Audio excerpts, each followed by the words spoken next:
What is going on, everybody? Welcome tonight to the Original Rebels Racing League RK Roofing 125 here from Rockingham Speedway. My name is Zach Wetstein. I am here tonight. I had something mess up. I'm here tonight with Rick James. How you doing tonight, Rick? Zach, it's my pleasure to be here. I am fantastic, and I am so ready to get this Xfinity race underway. Yeah, absolutely. We have 125 laps ahead of us tonight at Rockingham Speedway.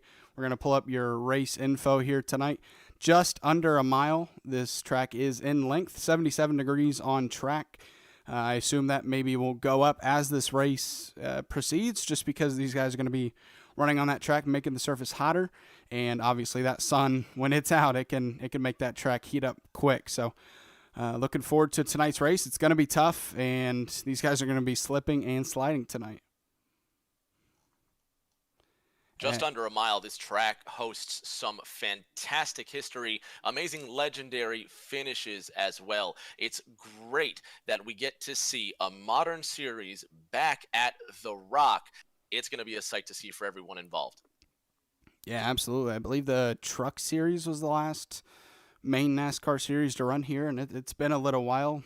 Been years since anything has been here, and so to see the Xfinity car here specifically, it's a high-powered car, a lot of RPMs under that engine, so it's going to be interesting to see tonight. The car, I mean, it is such a bumpy track here, and with this car, it's going to unsettle that car a lot in the middle of the turn, so hopefully we don't see it, but self-spins are possible here for sure, and I mean, when you go to tracks like Atlanta and stuff like that, you deal with the bumps, and really it just feels like that's magnified here at the Thunder Valley.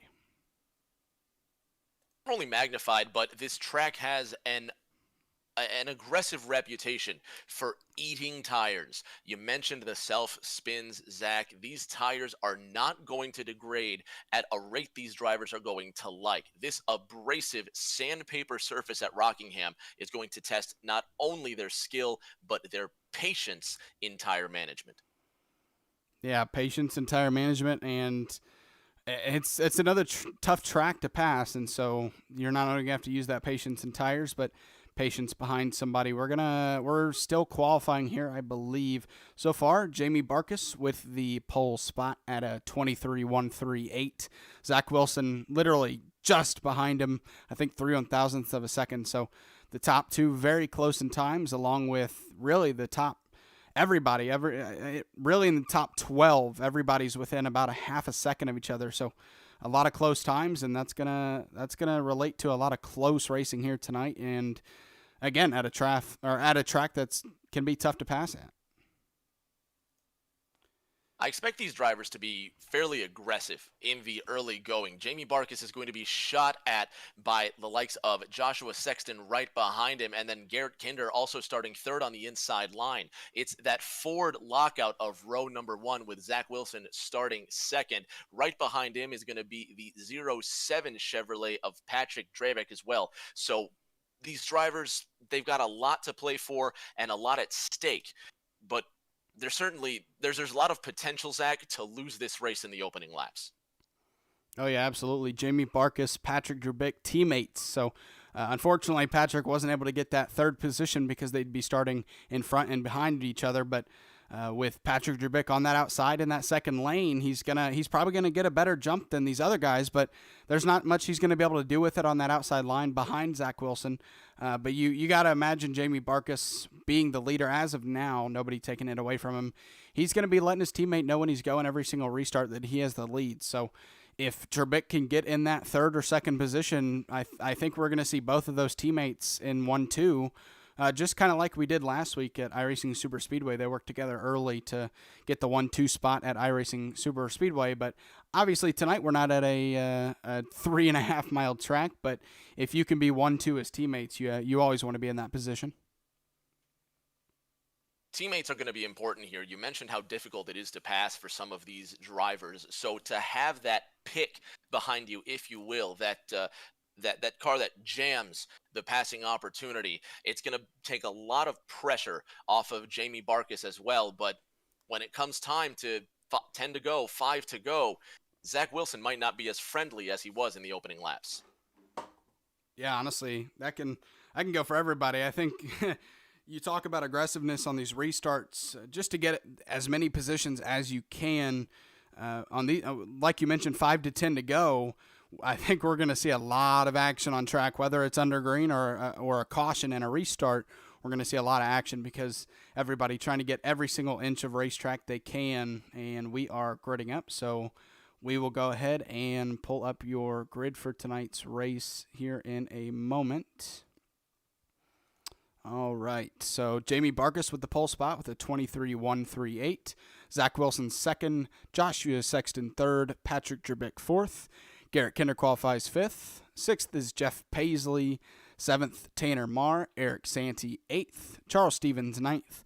Mike Hornbeck 10th. Chuck Feltz qualifies 11th. 12th is Joey Buscemi. 13th, William Griffith. 14th, Tyler Rice. 15th is Mickey Isaac, qualifying 16th. Tia Swank. Justin Hendry 17th. 18th is Michael Swink. Josh Oswald 19th. Running out the top 20 is Brandon Wallace. Philip Manzo 21st. Magic Mike Uribe 22nd. And Matt Geis rounding out the field. Good to see. I'm not sure if Matt is race controlling tonight. I imagine he is, but if he isn't, good to see him in the Xfinity series tonight. But that is your grid, and these guys are getting ready to pull off and go 125 laps here tonight.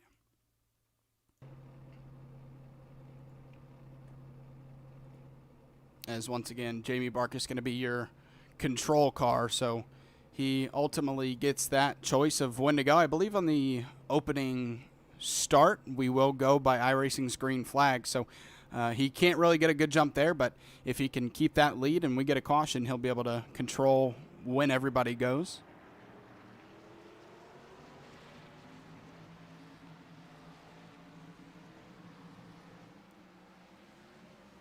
So, Rick, you think, what line do you think is going to be, because, you know, that inside line is definitely the line to be when you're under green flag here, but on these restarts, do you think that outside line has any advantage over the inside, locking them down to the white line? It takes responsibility, and it's going to take mutual trust between these drivers. They need to take care of each other in these opening laps. Cutting off that guy to the inside in these opening circuits is only going to give them reason to not give you room on the inside. And when the tires start to wear, Zach, that's when you're going to need mutual trust between your friends. Yeah, those tires start to wear, you're going to start washing up on that inside line, and you would hate for somebody to be on your outside. So they are doubled up. Wait for that pace car to pull off here at Rockingham so we can get underway. The pace car is off. Jamie Barkis, Zach Wilson, your front row. The green flag is out. A great jump from Jamie Barkis. He's going to be able to clear Zach Wilson going into turn one, and we might see Patrick Drabik dive to the inside to try to take that second spot away from Zach Wilson. That second corner already, Barkis getting into that early lead with Wilson tucking in right behind him. Two Mustangs sitting 1 and 2, and then you have the third place Camaro of Patrick Drabik, who's rounding out those podium positions. Barkis leads lap 1. Barkis leads Zach Wilson right on his tail. We mentioned how close these times were between these drivers, and it's starting to show already on this restart. Zach Wilson getting close to the back bumper of Jamie Barkis, and Patrick Drabik following Wilson into 3. These 3 are starting to pull away a little bit from 4th place Joshua Sexton, and here goes Zach Wilson for the lead. As it's tough to pass here. You really need to get a good jump off of the exit of the turns, because if you don't get a good run, you're not going to be able to get to the inside before the turn, and that's where you want to be. Absolutely. The line is going to be crucial here. Already you can see these drivers really painting the left side of those wheels on that goldenrod line circling the inside of the track. Barkis seems to be just 1 or 2 inches off of that line. You can see there, Zach, he's really maximizing his exit speed. A good strategy so far.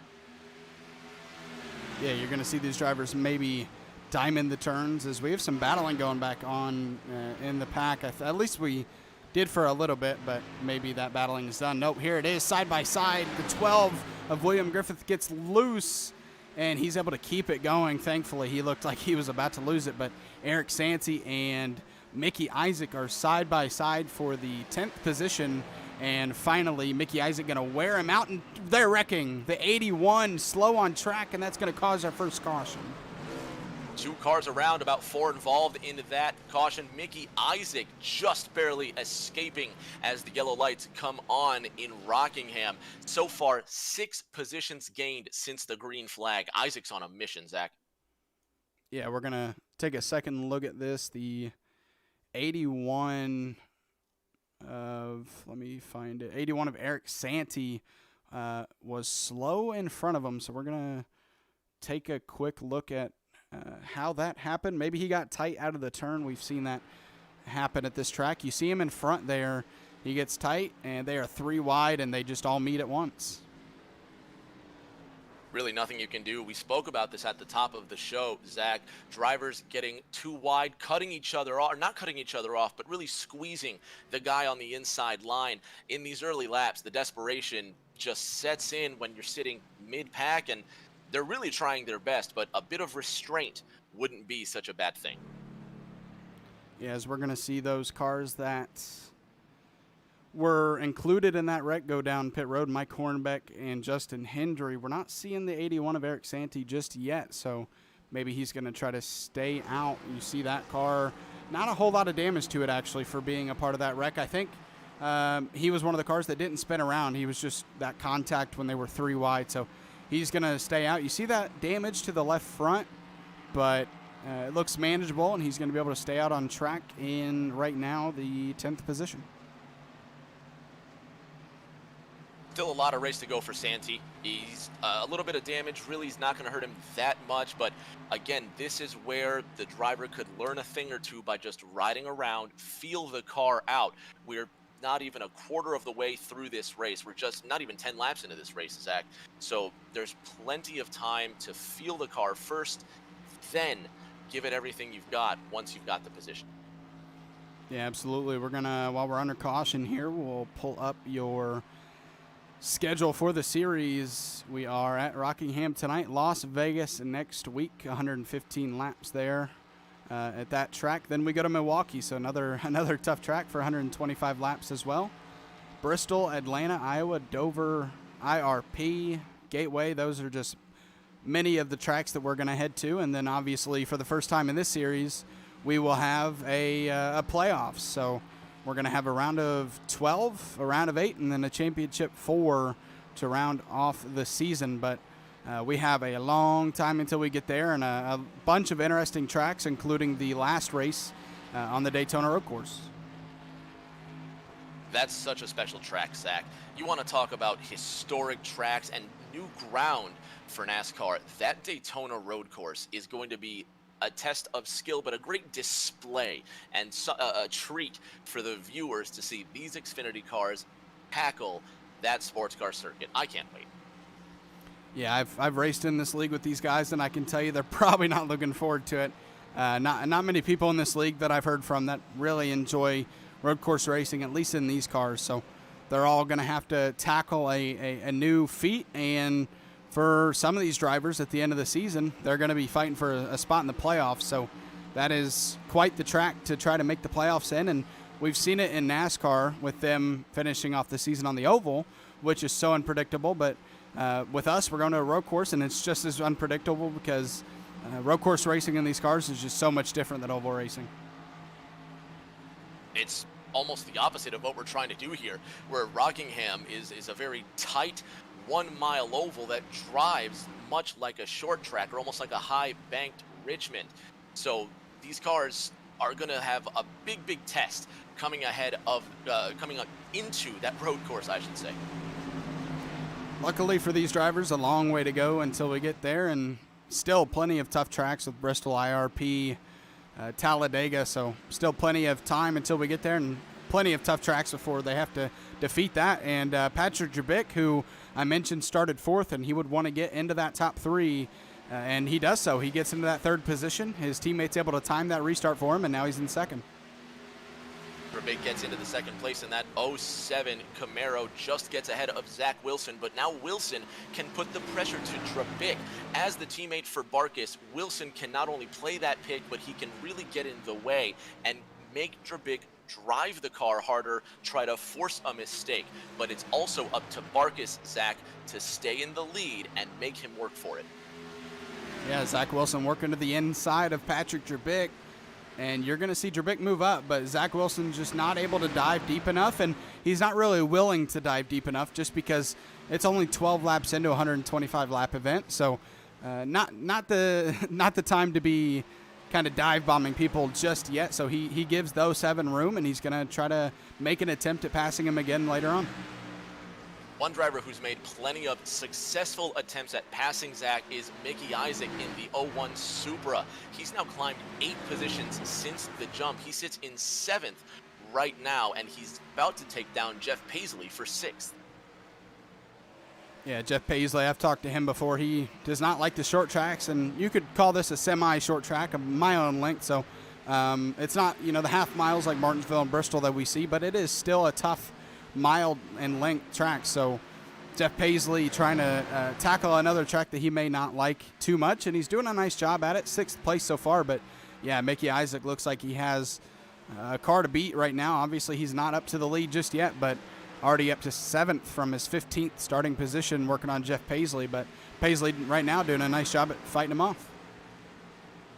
A fantastic job so far, given the stressful circumstances of the opening of this race. 15 laps now underway. Chuck Feltz also making his way up through this field. That number 75 Camaro, 3 places up since the jump. Yeah, these cars starting finally to get into a rhythm after that early wreck. So that's the biggest thing about these kind of tracks that are tough, is you don't want to keep going in and out of green flag runs. You want to try to get as long of a green flag run as you can get just to get into that rhythm of racing, because once you get snapped out of it, you have to redo it all over again, and it's just not fun to do. So these drivers starting to collect themselves, and speaking of collecting themselves, Jamie Barkis now a 7/10 gap over Zach Wilson. Zach was looking just as fast as him early on, but Jamie Barkis starting to pull away. To pull away, and in quite a hurry. Now, Jamie Barkis, he's breaking out to this lead, but what is it doing to the tire wear? And if this goes green for some distance, now that Zach Wilson is in 2nd place, do these two begin to draft away? The gap now to Drabik sits at more than 1 second back to 3rd place. Meanwhile, Joshua Sexton, with one of the fastest laps of the race, looks to be challenging Drabik for that final podium spot. Yeah, Sexton always showing speed, and he's starting to show it here tonight. He had a tough night last night at I can't remember. I think it was Tyler Johnson. Never mind. So Joshua Sexton did a nice job at running at Martinsville last night, and another tough track to race at tonight. We're starting to see lap traffic for Jamie Barkis, and that is definitely one thing that's going to come into play. The longer we have green flag laps, we're going to start getting lap cars, and for the leader, it's usually always the toughest because they're going to fight you for that lead lap position. What will Wilson do, Zach? Zachary Wilson in that 51 now sits behind Barkis. And again, even though he's the teammate to that 69, with this lap traffic, he must be patient or overtake him, so both of them combined can be as fast, and the yellow flag is out. Just thought I'd let you know, Patrick Drabik is Jamie Barkis' teammate. Zach Wilson, he is, I can't remember what team he's a part of. TechWorks Racing. So Zach Wilson, he's actually teammates with Justin Hendry, who is in tonight's race in 18th. So that's one thing you mentioned earlier as the caution has come out. Philip Manzo and Mike Uribe, I believe them two got into it. Teamwork is always prevails at tracks like Talladega, Daytona. But when you come to these tracks, if you can get teammates 1-2, you can try to block off whoever's in 3rd place. And obviously, Zach Wilson was fast enough to pass Drabik. But if Drabik can find himself back in a second late in this race, maybe those two teammates can work together against Zach Wilson. But still a while away until we get to the end of the race. And here is what happened in the wreck between Philip Manzo and Mike Uribe. Oh, no, it's actually Patrick Drabik. I'm sorry. And then, looks like Mike Uribe just gets caught up in it. No, that's not Mike Uribe. That's Joshua Sexton. Wow, unfortunate. You just mentioned Mike Uribe was in pits, so that's why I thought it was him. But Joshua Sexton, you had just mentioned he was looking fast, and he gets caught up in that wreck. Lap of the race, he had a 23:34, and as far as I can see, one of, if not still remaining, the fastest lap of this competition so far. A lot of speed out of Sexton, but now, as a driver, he's got to get into that mentality where he must climb back up the ladder. This here is where patience is truly a virtue that can get you to the front. Tough luck for Joshua Sexton. Now going to have to work from the back of the field, and we've already talked about how tough it can be to pass here. And even with a fast car, it can still be tough to pass. So the further he gets up the field, the harder it's going to be when you get to these faster guys. So we're just going to have to keep an eye on how Joshua Sexton is able to handle the pressure of coming back from the back of the field as he stays out of pit road there as Tia Swink goes down to pit road. Maybe starting to see a different pit strategy call here as Tia Swink, the only car to go down pit road.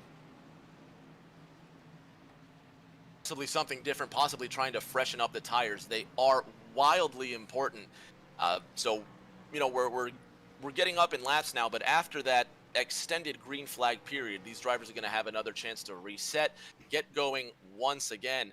We're going to restart here just after 25 laps. So we'll see what they do this second time around. Trying to see if TS took left sides. It looks like he did. Yeah, the left side of that car goes up and down. So Tia Swink with 4 fresh tires going to go. He started 16th, and I'm not sure how much he had moved up, but if he was in the back of the field, maybe not a bad call. He goes in, gets tires, and he's not going to lose too many positions, so it's not going to hurt him too much.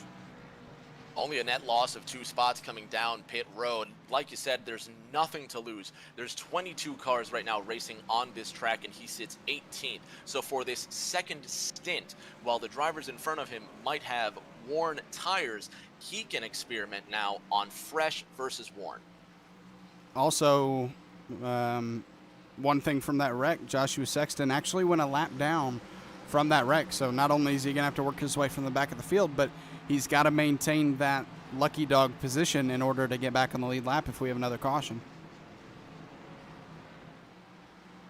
As we are back, filed 2 by 2. Once again, Jamie Barkas, Zach Wilson, your front 2. Mickey Isaac now in 3rd. William Griffith in the 4th position.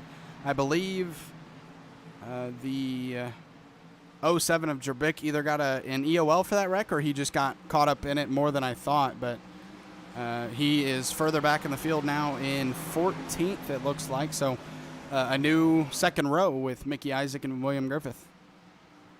Lights out on the pace car. The Ford Mustang peels off and the green flag's in the air. We're racing once again at the Rock. 25 laps now underway. Barkas, Wilson, now Isaac, your top 3. 12 positions up since the start of the race. William Griffith, who's up 9 spots.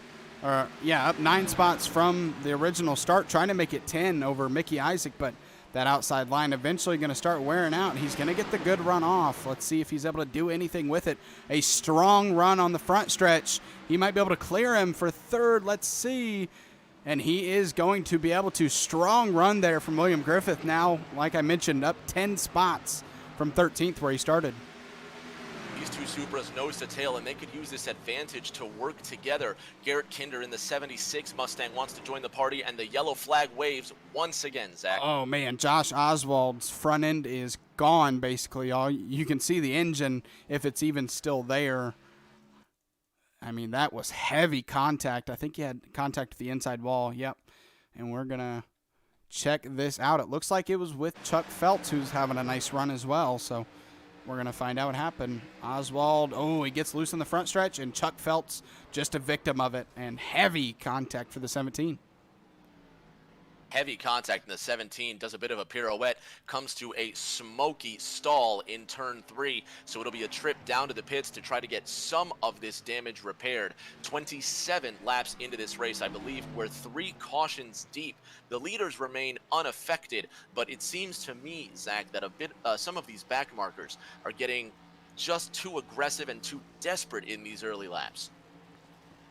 Looks like Josh Oswald just stepped on the gas, and it kind of turned on him. The back tire spun, and he unfortunately spun out there on the back stretch, collecting Chuck Feltz. But yeah, I don't think we'll see it just yet. But sometimes we go to single file restarts just to try to get the patience and the drivers kind of out there, make them a little bit more patient instead of starting side by side. But I don't think that'll happen just yet. I think they'll give them a chance. And with that caution, Joshua Sexton back to the lead lap. Back to the lead lap, and he can now begin his work once again. We're only 28 laps through this 125 lap competition. No sweat for Sexton. Now, the onus is on Zach Wilson, who's now in the lead in that number 51 TechWorks Mustang, just ahead of Jamie Barkas. We've never had a chance to see Barkas on the attack or Wilson defend from the point. I would keep my eyes peeled on those two. I'll be honest with you, I didn't even notice Zach Wilson took the lead. So, man, if you let Zach Wilson get out to the lead, you could be in some trouble. Zach Wilson very fast, so Jamie Barkas has shown he has a fast car tonight, and we'll see if he's able to get back up there and try to take the lead away. But Zach Wilson has shown before that if he gets that lead spot, he can be really, really tough to pass, and I think he's going to show that as well tonight.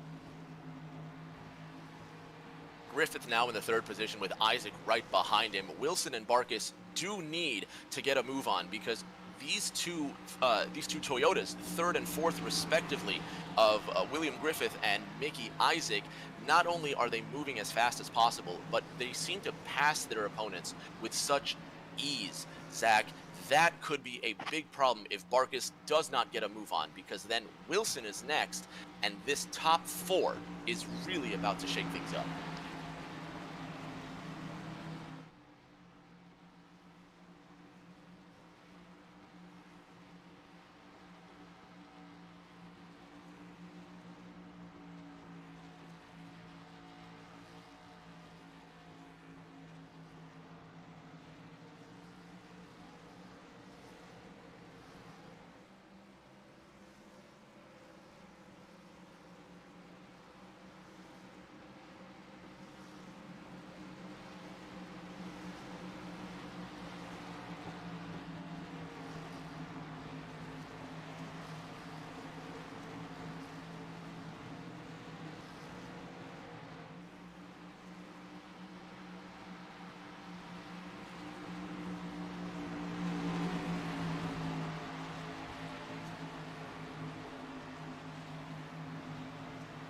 Lights out are on the pace car. We're going to restart completing 30 laps. The battle for the lead is going to be intense. Drivers in the back are also going to be moving through the front, and that 051 of Sexton is going to be making waves. Zach, we're ready to go green.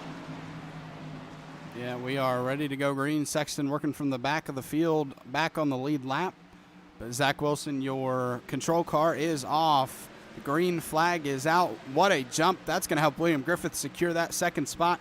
Jamie Barkas was not expecting that jump at all. A huge, great restart from Zach Wilson. Shades of Ron Hornaday into that number 51 Ford. Griffith and Barkas now have a job to do. Mickey Isaac drops down to fifth, but that 0-1 now being hounded by the 30 of Swing. These two drivers now with a lot of work.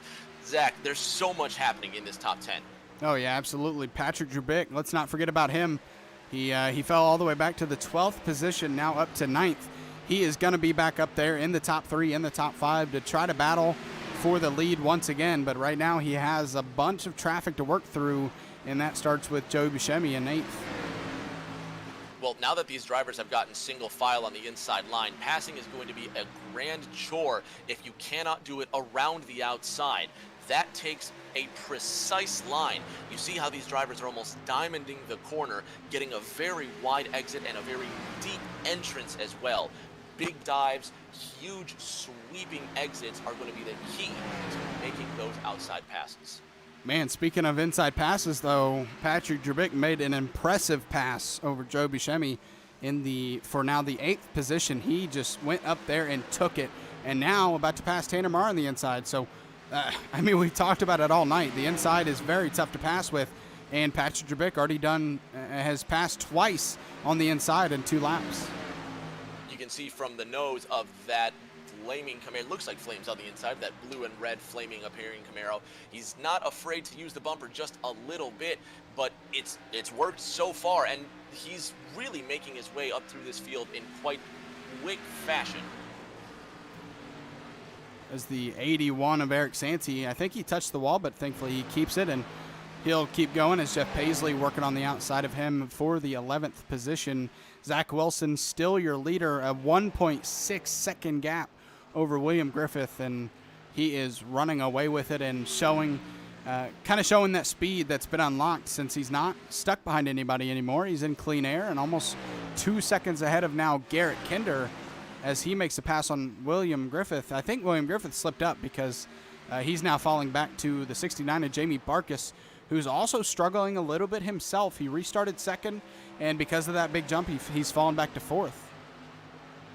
Seconds the gap now between Wilson and Kinder, and then another second back to William Griffith in the 12. Wilson enjoying a grand lead so far, 38 laps into this competition, leading with an iron fist, if you will. Now the onus is on Kinder to chase, but Griffith starts to close the gap. Meanwhile, Barkis and Drabik, who are 4th and 5th, these two will now battle for position, and Barkis has been sliding back since the start. Drabik, yeah, I mean, it's polar opposites for teammates here, and I think Jamie might let his teammate go, but it's polar opposites. Jamie Barkis has been falling back, and there you go, the teammate's going to let him go, and Drabik has been flying through the field. I believe he started in 10th or so, and he's already up to the 4th position. He has an extremely fast car right now, and he's up to 4th and trying to reel in William Griffith, who's in 3rd right now. Griffith in 3rd. He's moved up 10 positions since the start. The other driver that was a big mover in that first stint was Mickey Isaac, but now Isaac in that 01 Supra starting to lose lots of ground. Joey Buscemi and Tanner Marr pressing him, and Justin Hendry next to make the pass. As Mickey Isaac touches the wall, that's going to hurt him even more.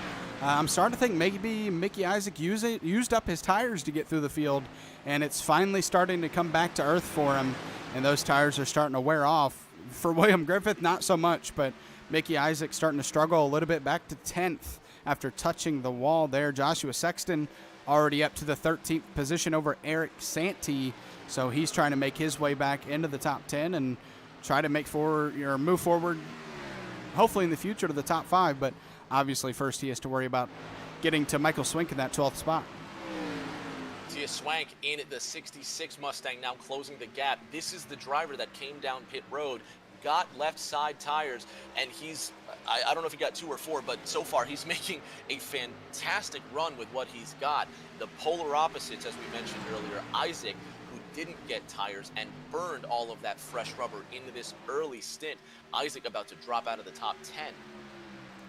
Man, William Griffith, it looks like both William Griffith and Mickey Isaac starting to feel it, as William Griffith now falls back to 5th as Drabik moves up to the 3rd position, and he is 2 seconds behind.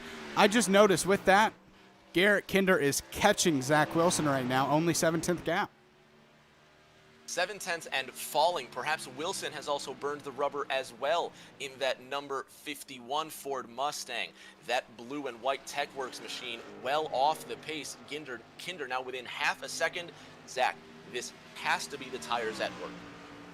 Oh, absolutely. This track is just eating these tires up, and maybe that was smart from T. Swank to pit, because he's up from 18th to 10th right now, and that's only going to move forward as we keep getting green flag laps. There's Josh Oswald with that heavy damage, but he's going to at least try to limp out the finish of the race at least, which is admirable, and caution is out. I couldn't tell who that was spun around. I think it might have been Mike Uribe. It was Magic Mike Uribe who went around in the number 77 Chevrolet Camaro. He's in the pits now getting repairs. We'll see if Uribe continues his race. It looked like a pretty hard slam for that 77 car. Yeah, coming out of the turn, hits the wall to the inside wall, and heavy contact, kind of Josh Oswald like damage anyways. Both of those two, the front ends are severely missing on those vehicles, and Mike Uribe going to have to tow that car, and Looks like he's still in the car, so maybe he'll get... Oh, he's blinking a little bit, but he's still in the car, which means maybe he'll start to get that damage fixed. Let's see if we get any takers down pit road, because we're already 46 laps in now. Those tires got to be eating up a little bit here. Oh, yeah. All these leaders have been running so hard on these tires, especially the 51 of Zach Wilson. Now fans of the 51 can also keep an eye on Zach Wilson, because this is the first opportunity we've gotten to see of him with fresh tires. Mickey Isaac as well, who's one of the big movers. He's sitting in the 13th position. He's coming down pit road, and I'm interested to see what he will also do on fresh Goodyears. Patrick Drabik stays out. I believe he... no, I don't think he's pit yet. So Patrick Drabik, Tanner Marr, Jeff Paisley, Joshua Sexton, and Mike Hornbeck stay out. I'm pretty sure out of the 5. Let's actually check this out real quick. Stint length in the bottom right. Patrick Drabik pit 25 laps ago, 25 for Marr as well. Sexton pit 26 laps ago, and Mike Hornbeck with the freshest tires of the 5 that stayed out as he pit 19 laps ago. So these guys that stayed out aren't on their original set of tires, but are still on at least 19 to 20 lap old tires, if not more. That's going to be a problem, especially for the 07 of Patrick Drabik. Tanner Marr in the 08, who spent a lot of time in this top 10, but now what's he going to be able to do with these tires that have started to wear? Paisley in the 7, he's in the top 3 for the first time tonight, but then right behind them all, Joshua Sexton, back into the 4th position in that 051 Coors Light Camaro. He's been one of the hottest drivers to make his way through this field. Now he's on fresh-ish tires, sitting in the 4th position, and Zach, I think he's got the best chance to make up spots. Who was that? Sorry, I was looking at some... The 051 of Joshua Sexton. Joshua Sexton? Yeah, for sure. He's a fast car, and he now has the opportunity in 4th to try to make some moves. We'll see how it works out for him. Right behind him, Zach Wilson with those 4 fresh tires, and Zach will start the train of fresh tires with Garrett Kinder starting 7th. So we have 5 cars in the top 5 that have stayed out, and we're going to see how it works out for each and every one of them. Garrett Kinder, I think, is in a little bit of a better position if we go back here. He'll be on the inside. Zach Wilson will be on the outside. So I'm interested to see which lane and which driver with 4 fresh tires is able to get the better jump. And if Garrett Kinder can, he definitely wants to get out in front of Zach Wilson before they get into this no tire traffic, because if you can do that and then make the pass on the guys that didn't take tires, he would come out the leader eventually, obviously. But if you let Zach Wilson out in front of you, he might say goodbye like he did last time. See what Wilson now does on these fresh tires. He's got many talented drivers right ahead of him who can also give good chase. We're about to restart this race and begin lap 50. Lights are out on the pace car, Zach. 2 stints of yellow flag tire changes, and now everybody has a fighting chance. Yeah, but it all comes down to this restart. Which lane can get the better jump? We saw Jamie Barkis get a horrible restart last time, and it cost him. As the green flag is out, Patrick Drabik on that inside line gets a great jump, and Zach Wilson looks like he's going to stay ahead of Garrett Kinder for the people with the freshest tires, and now he's going to work on not only Joshua Sexton, but Jeff Paisley. Paisley in that 3rd position. He's under heavy siege from the 51 of Zach Wilson and the 051 of Joshua Sexton. These 2 drivers possessed. There goes Wilson under Paisley. He'll be looking to take the final podium spot into 1. Under Jeff Paisley, and those tires, just you can see it with your own eyes. You don't even have to look at the timing screen to see how much better these 4 fresh tires are kind of gifting these guys who actually took them, because they are flying by as Zach Wilson slips up a little bit, but now he has about a 2nd gap to Tanner Marr, so he has some ground to make up, but with those fresh tires, he should be able to do it. Sexton in the 051 now to the inside of Paisley into that green and black Supra. Kinder in the 76, who's now squeezing and turning the screw a little bit on Joshua Sexton. Meanwhile, at the front of this one, Patrick Drabick, who's extended his lead greater than 8/10 even on these worn tires. Zach, he's making a great example of car control. Yeah, and by the way, these guys have four sets of tires in the pits. I believe it's either 3 or 4, but I'm confident. Yeah, it is 4. And so these guys that had pit once, maybe they stayed out to try to save a set. 4 is a lot of set of tires, though. So interesting to see if it works out for them to where maybe they have an extra set. But I think everybody right now is left with 3. So we'll see if it comes down to, at the end of the race, to a pit call to where maybe you don't have tires if you took too many early on. So these guys may be also trying to use caution in how many sets they use in the first half of the race. Tanner Marr in the 08, who's had a good experience so far. He's sitting in third with the 76 of Kinder coming up behind him. Zach, the 85 of Justin Hendry has made up 10 places since the start, and he is a man on a mission, now giving William Griffith something to think about. Hendry pit that last time as well. So the people with tires starting to take over these top 5 positions soon. But Drabick doing a nice job so far at holding the lead. But just as I say that, here comes Zach Wilson, who looks to take the lead away from him. So now taking that lead, here comes Wilson in that 51 to the inside of Drabick. And could the tires have expired on Drabick's car? Is that it for the 07 as far as the life on those Goodyears? Wilson with fresh tires, your new leader in the 51 Tech Works Mustang. Yeah, it's going to be interesting to see how long Drabick can last inside the top 10 before the next caution comes out. With the speed he's shown, he's going to start losing to positions as you see Garrett Kinder coming up from the 3rd spot. But if he can at least maintain that top 10 position before the next caution comes out, if we do get another one, of course, that'll at least work out for him. He'll have saved that set, and then he'll use it on the next pit stop, and that will really only work out if he maintains that top 10. But I think really he's looking to not only maintain the top 10, but keep as many spots inside that top 5 possibly as he can. So it's all about pit strategy in these races, and he's trying to use it to his advantage here, as he did not want to go down to 2 sets of tires. Jeff Paisley could be on the same strategy as well. That number 7 Supra tumbling down the running order with the 69 of Jamie Barkis now up his rear trumpet, and getting under him for position. Joey Buscemi now taking the spot from Paisley as well. So it's a battle of the tires at Rockingham. Yeah, we kind of expected this. I mean, we talked about it in the opening. So tires are absolutely going to matter here, and just about 20 laps of difference between the two of Zach Wilson and, we'll just say, Patrick Drabick, because he also didn't take tires.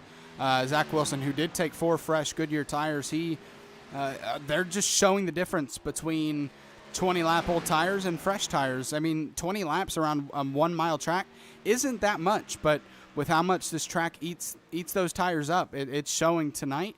And Drabick is now 3.5 seconds back from Zach Wilson. Drabick starting to close that gap, and many drivers falling off that pace.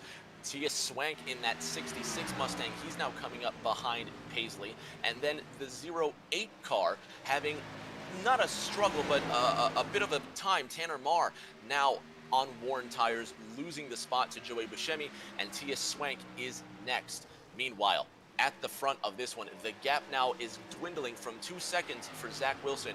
Garrett Kinder in the 76 is hunting him down. Yeah, Garrett Kinder tonight definitely looks to be trying to maybe work on that long run speed, because we saw him at the end of that last long run starting to reel in Zach Wilson and quick. So maybe he focused coming into the week on working on that long run instead of the short run speed. And right now, like you mentioned, 2 seconds back from Zach Wilson. And as these tires age, maybe we'll see him eat that time up a little bit more. Wilson in that 51, his gap still about 2 seconds. Now we're looking at the 051 of Josh Sexton, and a puff of smoke coming out of the 51 of Wilson, getting a little loose through the corner. Scary, scary event, but Wilson hangs on to it. Back to the 051 of Sexton. He's now slipping well off the mark. Man, yeah, back to 13th right now, battling with one of the with Jeff Paisley right now, who also stayed out. So those two battling in front of what it looks like Chuck Feltz. No, that's not. Or yeah, Chuck Feltz is battling with Eric Santee. So that's a lap car. It looks behind him. Trying to figure out who that is. It looks like Charles Stevens behind the two. So, yeah, Joshua Sexton and Jeff Paisley both struggling on those old tires.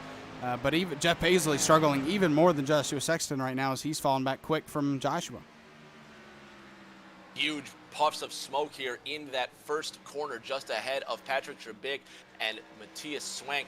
Joey Buscemi in the 8 car getting well loose. One car slow to the inside there. Justin Hendry in the 85 now coming up on Jamie Marcus in the 69 and Bill Griffith in the 12. Jamie Barkus going to make a move with those fresh tires on William Griffith, as well as Justin Hendry. He's not able to get there just yet, but he'll start working on him here soon and maybe make a move on the 12 car. But you're starting to see Jamie Barkus, who was in the lead early, battling with Zach Wilson, now back into the top 3 and going to try to make his mark on the top 2. And once again, he is 2.5 seconds back from Garrett Kinder. So he has a way to go, but he's going to hopefully use these laps to try to eat into that gap, as Zach Wilson 5.5 seconds ahead of Jamie Barkus. Just past halfway and about to start lap 69. It's been a nice race for Wilson so far and a pretty nice lead. He's 3 seconds ahead of his closest rival, Garrett Kinder, in that 76. But as you mentioned, Jamie Barkus, who's just under 3 seconds behind Kinder, is starting to close that gap. 69 laps complete, and we're on the downhill stretch at the Rock. Yeah, Zach Wilson starting to get into the middle of the pack now. Brandon Wallace a lap down in the 14th position, and Jeff Paisley, who we just started talking about, he is around 10 seconds ahead of Zach Wilson. You see him there. So he has some time in between the two, but Zach Wilson starting to work his way into more lap traffic and did a nice job that time getting through, I believe, 3 cars, Brandon Wallace, Chuck Feltz, and Eric Santee. So we're going to start seeing more of that the longer we go here. And Jeff Paisley, Joshua Sexton, Tanner Marr, guys that stayed out, Patrick Trebick as well, they are going to want to see a caution flag sooner rather than later, because if it's later before the caution comes out, Zach Wilson might have put them a lap down by then.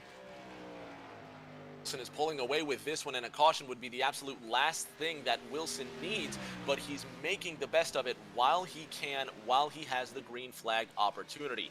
Barkus in that 69, he's about 2.5 seconds behind Kinder, so that gap is closing as well. They're going to need at least 1 more, possibly 2 more pit stops if it goes green the rest of the way.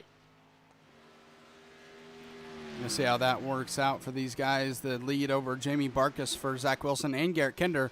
3.5 seconds over Garrett Kinder and 6 seconds over Jamie Barkus. So we'll see if the pace he's setting now will hurt him later like it did last time, or if maybe he'll be able to maintain it this time. But he has given himself almost a 4-second gap over Garrett Kinder, to where if he does start to fall off, at least there's time before Garrett Kinder gets to him. That's going to be the battle for Tia Swank as well. Swank chasing down Bill Griffith for 6th place. The 66 now gets to the inside of that 12 Supra, and he takes the position. Tia Swank 10 places up since the start of the race. Hendry is next, but what is it doing to the tires, Zach?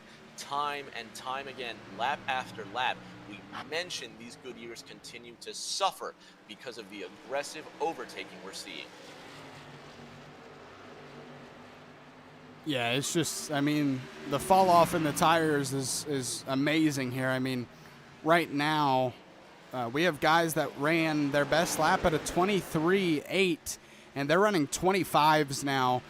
With Zach Wilson, he ran the fastest lap the last time around. His best is a 23.43, and he ran a 24.58. So even our fastest car on track is running a second slower than his fastest time. So it doesn't matter who you are. The tires will not discriminate. Once they get eaten up, it is tough around here. I want to go a little bit of a ride along here with Zach Wilson, our leader, just to see now that there's a second off the pace, what he's having to do to get through these laps. Well, he needs to maintain that gap, and that's going to be the game here. Wilson in that 51 has a gap of about 4.5 seconds. That's now dwindling to Garrett Kinder in the 76. But Kinder also can't fall for the bait. As much as Wilson has ruined his tires, it will do Kinder no good if he stamps on the pedal now to chase him down. There's still plenty of race to let the tires wear and let Kinder slowly but surely reel in Zach Wilson. But all of this means nothing if the yellow flag comes out again. Man, just look at how much Zach Wilson has to crawl through the turns there. As, I mean, if you push any more, you're just going to wash up the track, get tight, and lose time and scrub off that right front even more. So, I mean, this is our fastest car on track right now, and even he's having to just crawl around the track, and it just shows those tires are wearing off, and they're wearing off quick. All of these drivers are going to have problems like these, but not for Tia Swank, who's now in the 5th position, and he's about to overtake Buscemi for 4th. But again, will Tia Swank last the rest of this stint on tires that are exponentially degrading and falling apart? This final pit stop is going to be the crucial stop. Whether it's under yellow or under green, it's going to be not necessarily the most brave driver to stretch the tires, but it's going to be the most clever driver who maximizes the best life out of the tires. As the gap between Zach Wilson and Jeff Paisley, who stayed out once again the last time around, is dwindling. You're starting to see Jeff Paisley, and there he is in the 7, the black number 7. So that the gap is just very short right now. It's about a second, but it is going to shorten every single square inch of this track that they go around. Those 4 fresher tires, they're not fresh anymore, but they are fresher than the tires that Jeff Paisley has.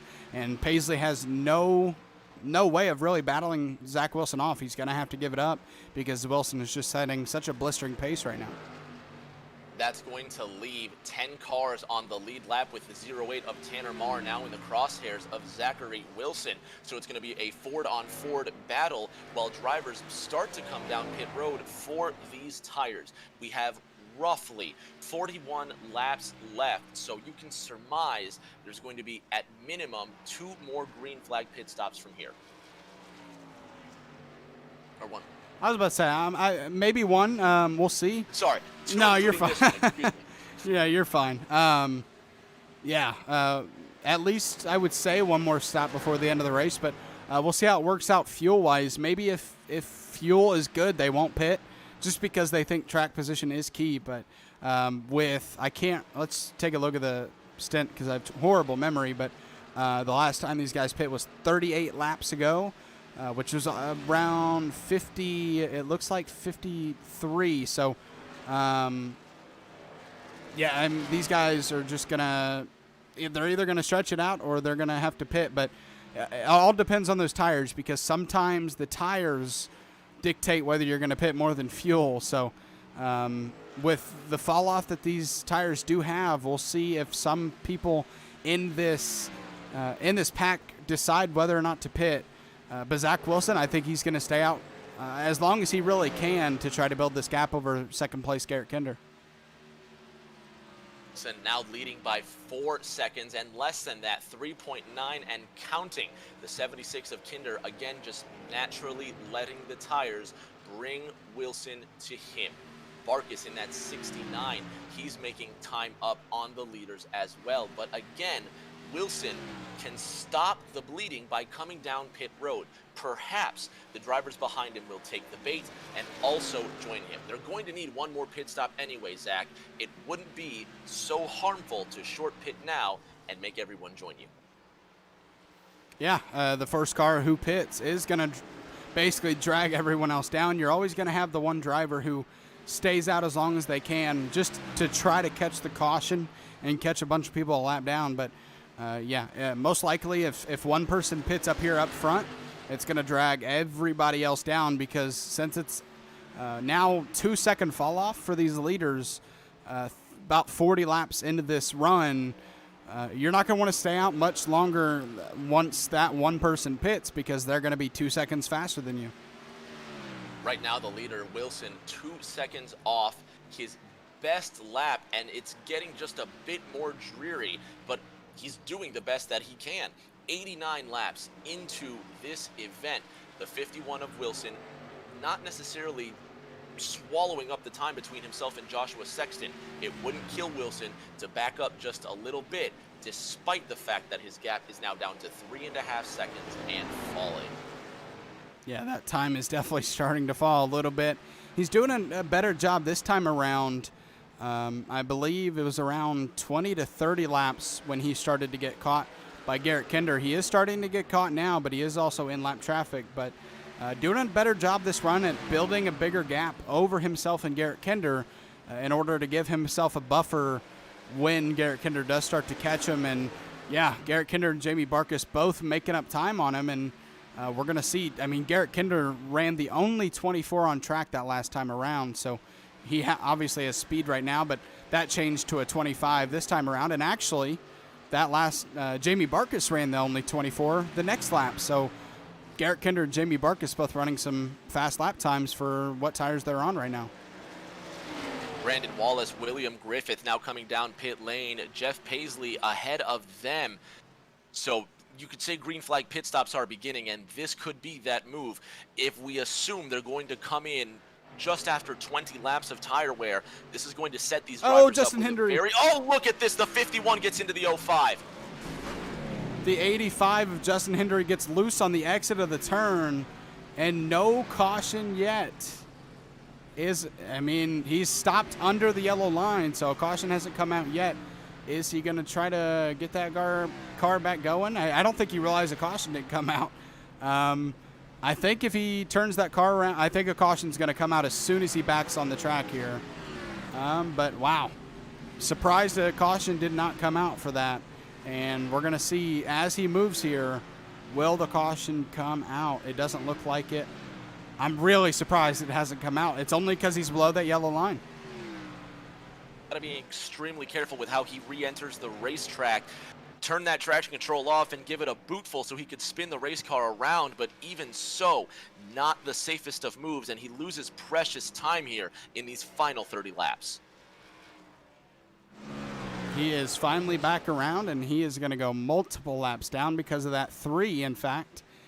So unfortunate for the 85, and really maybe kind of unfortunate for Zach Wilson because he's starting to be caught, and if that caution comes out, everybody's going to come down pit road, and he's going to be able to keep the lead. But with these green flag laps continuing to go on, Garrett Kinder and Jamie Barkus catching him, but more importantly, Jamie Barkus starting to catch Garrett Kinder a lot now. He's only a couple of car lengths back.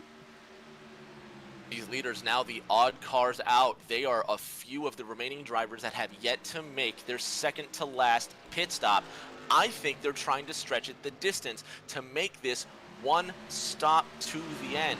If they can go to lap 100, it would still be a stretch to go to 125, but one lap after the other, Barkus now overtaking Kinder, and Barkus on the way to catch Wilson. Now, Zach, Wilson has to ask himself, at what point do I come in? Yeah, I mean, if Zach Wilson is going to pit in this race, he's got to do it before they catch him. He's 2.5 seconds ahead of these drivers right now, and he's got to use that to his advantage if he is going to pit. Now, that is the if. You mentioned that, these drivers might be trying to stretch it out, and we'll see if that works out for him. But if he is going to pit, he needs to do it now, because if he pits now over 1.5 seconds ahead of him, that gets him at least a little bit of a gap when he comes out with fresh tires. But if he pits after they pass him, then that's going to put him behind him, or at least when they're ahead of him when he pits. If they pit themselves, they're going to come out in front of him, and that just wouldn't work out for him. 1.5 seconds now the gap between Wilson and Barkus. Barkus has been caning it since he got those tires, and that 69 Mustang makes up 4 Mustangs in this top 5 nose to tail. Swank in the 66, another one of those Mustangs who's been on the move. It's now 1.2 seconds and falling with 25 5 laps to go. Tia Swank down to pit road. He is on the apron. Will this start the green flag pit stops from this top 7 or top 6 as he pits from 4th place? And so will that bring Zach Wilson, Garrett Kinder, Jamie Barkas, Joe Buscemi, and Mickey Isaac, who are the only 6 left on the lead lap? Will that bring them down pit road? Wilson stays out one more time. The gap now to Garrett Kinder, who's battling with Jamie Barkas for 2nd place, remains 1.7 seconds. This is respite for Wilson in the final quarter here with 25, about to be 24, now 24 laps to go, excuse me. The 51 of Wilson enjoying an increasing gap thanks to that slight battle.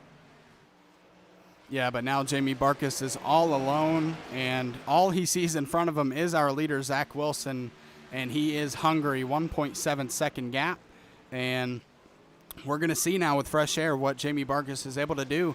He was catching Zach Wilson when he was stuck behind Garrett Kinder, so going to be interesting to see what he is able to make up here. As you see Tia Swank come off pit road, you're going to see him just go completely by these lead cars here on those fresh tires. And the question still remains, will they pit? The 7 of Paisley, Jeff Paisley, in that 10th position right there, getting a little bit loose, and possibly these leaders could be looking for that yellow flag, or at least waiting for it. It's been quite a while. Now, in these final 22, about to be 21 laps remaining, the gap still hovering around 1.5 seconds. Jamie Barkas on the chase. Zach Wilson sticking it out in the lead, now 1.2 second gap over Jamie Barkas. It's going to be a tough choice whether to come down or not, and honestly, I feel like he would have when he was 2 seconds ahead if he was going to, so we'll see. It looks like he is definitely content with staying out right now, and I mean, it's a tough choice because he still maintains now a 1.5 second gap over Jamie Barkas, who's maybe struggling a little bit now as we get later into this run, but I think Wilson has a tough choice to make, because if they can make it to the end on fuel, I'm not sure if tires will matter that much, but if you can't make it on fuel, you'll definitely need to pit eventually. As you see Tia Swank going to get his lap back. Now is Tia Swank on those fresh tires able to make a complete circuit around the track to get back to Zach Wilson to try to battle him for the lead? Because if these leaders don't pit, that's the only way Tia Swank can try to race for the win. As he's actually, that was just one of his laps. He went 2 laps down, I believe. So he is still 1 lap down, which means, these leaders have to pit eventually. As the race for the lead is on, Jamie Barkas is going to pass Zach Wilson with 18 laps to go. That kind of came out of nowhere. Jamie Barkas to the lead.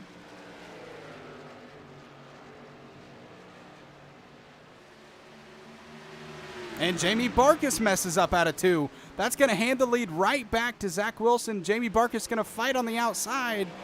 And we have a battle going on now. Zach Wilson's going to battle back, take the lead away. Here comes Garrett Kinder to the inside of Jamie Barkas. We have a 3-car battle here for the lead.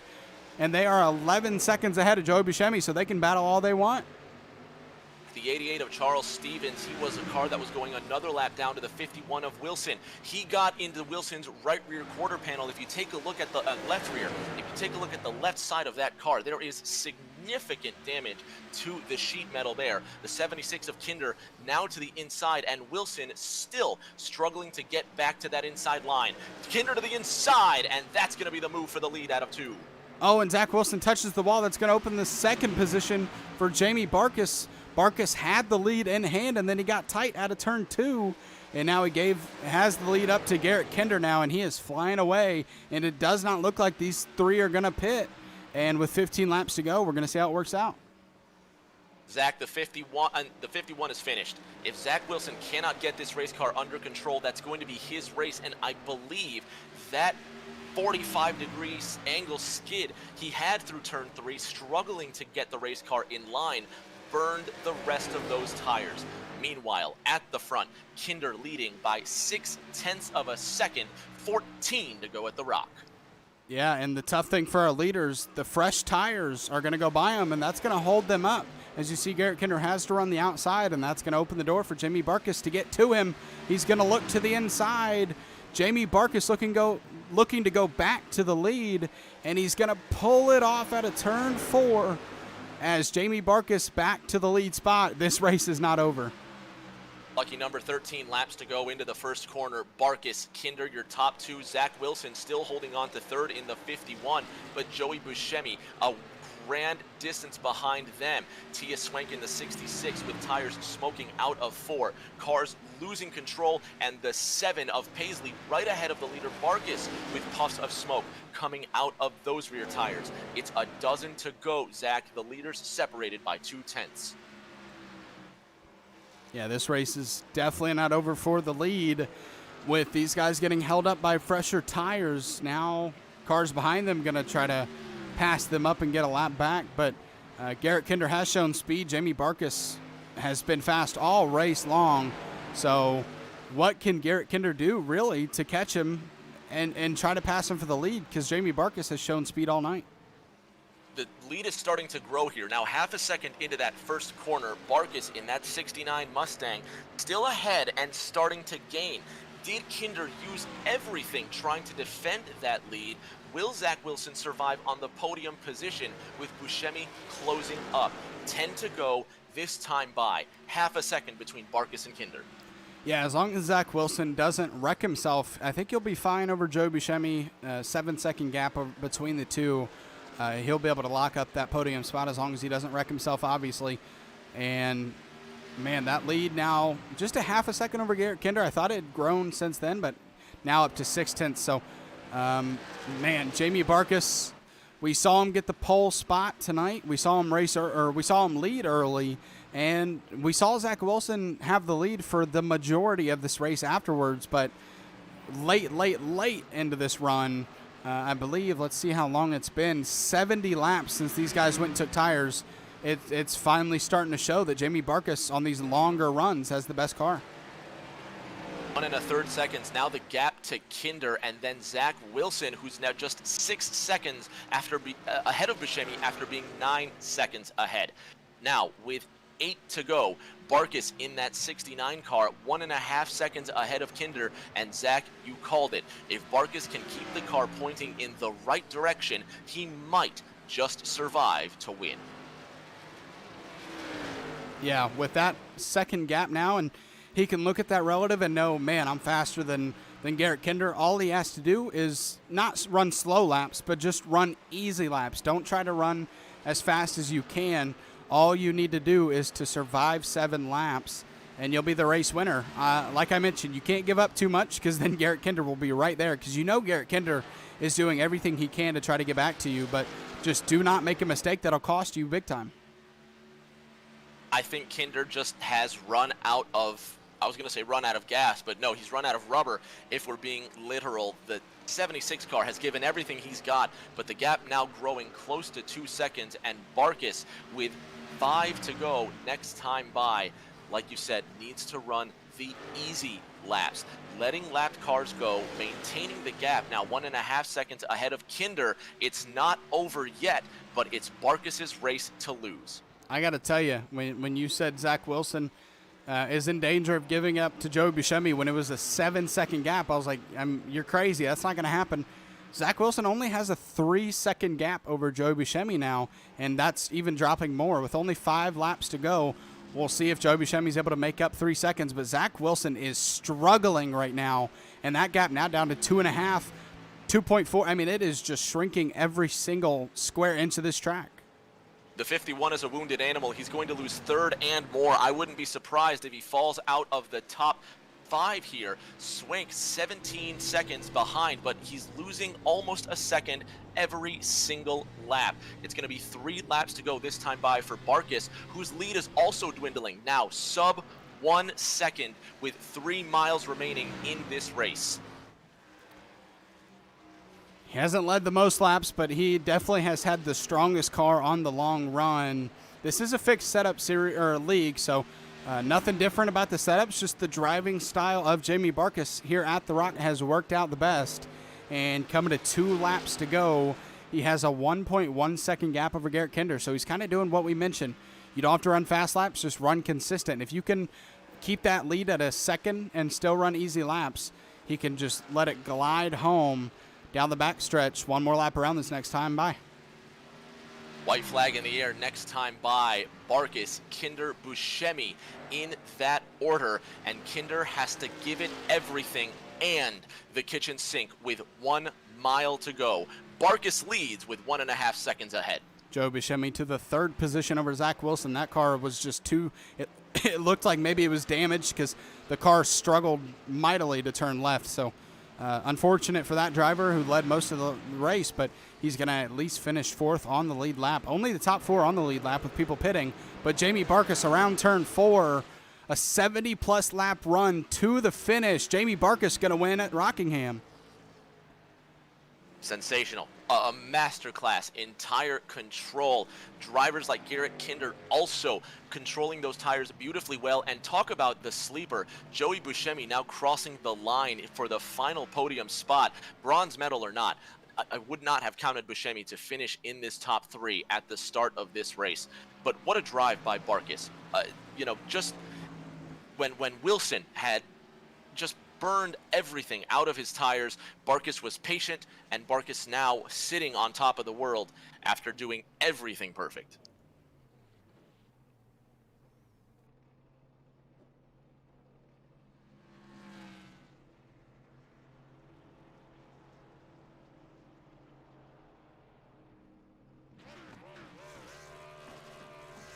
Sounds good. As you see, Jamie Barkis, your winner, Patrick Drabik, his teammate, a congratulatory burnout behind him. Team burnouts, you could say.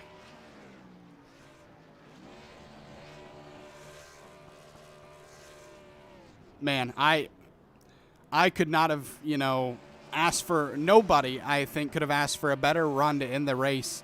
70-plus laps. I mean, that was just at such a tough track, such a great run from these drivers. A fantastic run by everybody involved. It's amazing that they were able to go such a long distance on these tires. I can't wait to hear how exactly he did this. Well, we are going to definitely find out here. Let's go get Jamie. Actually, I don't see him in a voice channel, which would be a shame. Oh, there he is. All right. How that was going to work out. Oh. Hey, Jamie, Zach, and Rick in the booth. You got a copy? Hey, got you guys. Man, I mean, I don't even know if magnificent is the right word, but that was just a great run from everybody in the pack, and especially by you, where you were able to run third most of that run. You passed Garrett Kinder and Zach Wilson eventually for the win, but it did not come easy. Take us through it. Oh man, that was a race right there. My shoulder is killing me. My wheel is giving me a workout.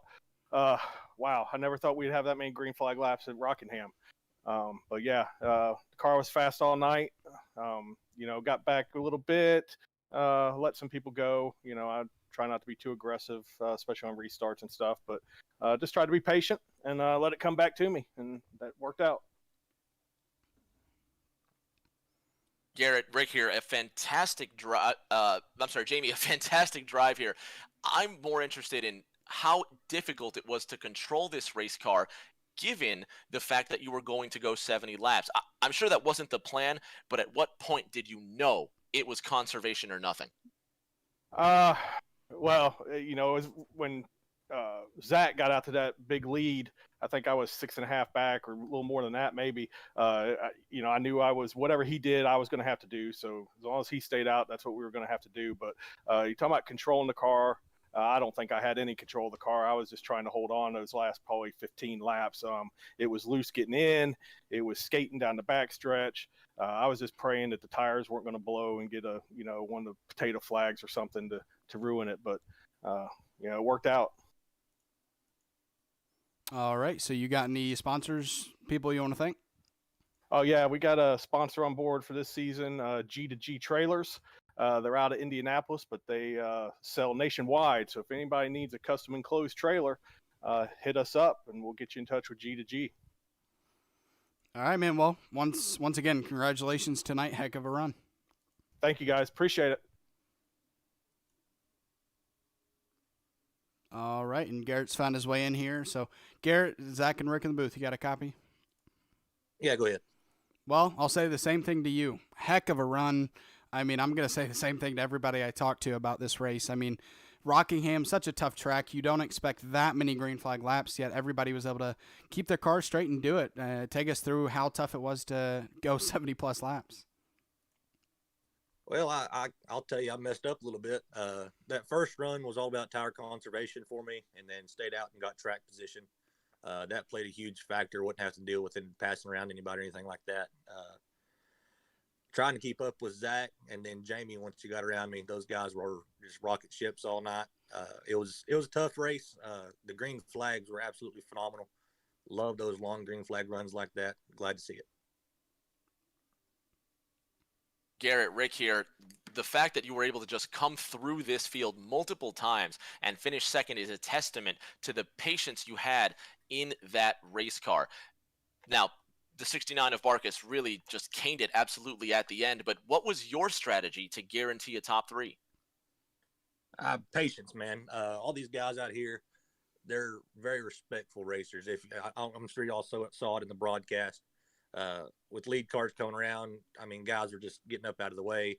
Just I preach patience on this. That's the biggest key out here. Working back up through the field, you gotta hunt and peck and find your moments, and take advantage of whenever they come up. Congratulations on that silver medal, Garrett. How about some shout outs for your fans? Yeah, of course, I want to thank Reaper Racing. Great group of guys. Zach, of course, part of that team. Everybody over at Full Send. They ran the night. Don't exactly know where they finished up.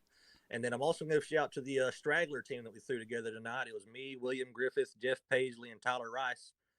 We were just a few guys that didn't really have a team, much of a team together. So we all hopped in a voice channel together and worked together really well. So shout out to those guys. Of course, shout out to Matt and everybody at the Original Rebels Racing League, Logan for throwing this thing together. Thank y'all up in the booth, and hopefully see y'all next week. See you next week, Garrett. Thank you. Congrats Zach? on the second place finish, Garrett. Thanks, bud.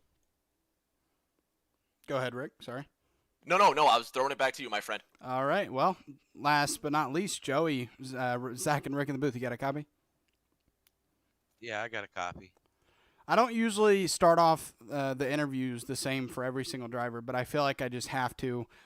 Shout out to you for a magnificent run. Everybody put on a great run. Zach Wilson, I'm not sure what happened to his car. I think he maybe got damaged, but did you notice that you were starting to reel him in and possibly could catch him for third there? Yeah, I knew I had a chance. I wasn't too worried about Mathis back there. I think I had quite a ways to go. But yeah, catching Zachary was I don't know what happened to his car. All of a sudden he was like in front of me, and it's like, all right, well, I'm not going to go get tires. I'm going to go around this guy. But I was hurting for tires big time. And I managed to stay out of, trouble tonight. Go ahead, Rick. Joey Rick here. Now, I was brilliantly surprised by this third place run, and what a bronze medal it is to come from mid-pack, consistent in the mid-pack, all the way there at the end. When you made that final pit stop, you knew you were going to the end, but what was your driving style to save those tires on such a long run? Hitting the bumps just right. If you can wiggle them bumps with your throttle, you can save a lot of tire. And especially coming out of turn 2, making sure you don't get up too high and slide around back there. I knew my front tire was going to wear out, but I was sure hoping for another caution, and I was hoping everybody pit. But I figured, I'm just going to stick it out. It's too late to do a green lap pit stop, and I knew I had the fuel, but the tires I was worried about. I just held on to them, babying them around. I didn't race anybody that was a lap down. I let them by. I said, hey, go ahead, get around me, and I think that's what did it for me. Congratulations on that bronze medal, Joe. How about some shout-outs? I'd like to thank Matt Geese for the Original Rebels Racing League and Zach for the broadcast, and I'm looking forward to sticking with the league. And my teammate, Chuck Pegleg, him and I were running together for a little while. He's on my team, and I was hoping Clint would be out here tonight, but I think he's got some family that he needs to take care of. But yeah, thanks for everything. I love this league, and I really appreciate the race tonight. We appreciate you, Joe. Thank you so much. Back to you, Zach. All right, so yeah, there are your top 3 podium finishers tonight, and I'm actually going to throw it back to you while I pull up the results for the race. Last thoughts on the race tonight, Rick? What a fun race it was. What a thrilling skill to see these drivers make the most of the life out of the tire while still being as fast as possible. We saw drivers like Zach Wilson take it to the extreme limits, and it cost him the win in the end, but he managed to save a top 5. Drivers like Tia Swank in that 66 saved his time at the beginning of his run and really gave it everything at the end of that run to secure that 5th position, 11 places back from where he started. But what else can we say about Jamie Barkis, Garrett Kinder, and Joey Buscemi? These 3 drivers constantly conserving their tires, their fuel, and look where they ended up. Medals for everybody. Yeah, absolutely. We're going to take you through this. Jamie Barkis, your winner once again. Garrett Kinder, Joe Buscemi, your top 3. Zach Wilson, 4th. Tia Swank, who pit, the first to pit really in the lead lap cars, and he finishes a lap down, but 5th, so a nice top 5 finish for him. 6th place is Patrick Drabik, Tanner Marr 7th, Mickey Isaac 8th, Michael Swink 9th, Joshua Sexton rounds out the top 10. Jeff Paisley finishes 11th. William Griffith 12th. Brandon Wallace 13th. Chuck Phelps 14th. Mike Hornbeck finishes 15th. Charles Stevens 16th tonight. Justin Hendery 17th. Eric Santee finishes 18th. 19th is Josh Oswald. Tyler Rice 20th. Philip Manzo 21st. Magic Mike Aribe 22nd. And Matt Geis finishes out the field. Yeah, I mean, one last time, shout out to everybody in this race tonight who put on a heck of a show. We had 3 or 4 early cautions, and then, man, from around the 50 lap mark or so, 53, nothing but green flag laps, and that's just a testament to how these drivers are able to drive. They had a fun race at iRacing Super Speedway, and they continue it with a great show here at The Rock. We're going to bring up your schedule next week. We head to Las Vegas. So really the first normal track, you could say, in 3 weeks of racing here in this series. They go to the first, if you want to call it, normal track at Las Vegas for 115 laps. That is a mile and a half. So these guys will get to go to a track they maybe know more than these other ones, and then right back to another tricky one at Milwaukee. So, yeah, once again, great race tonight, and loved watching it. So, thank you guys for tuning in tonight here at Rockingham. It's been Zach Wetstein and Rick James in the booth.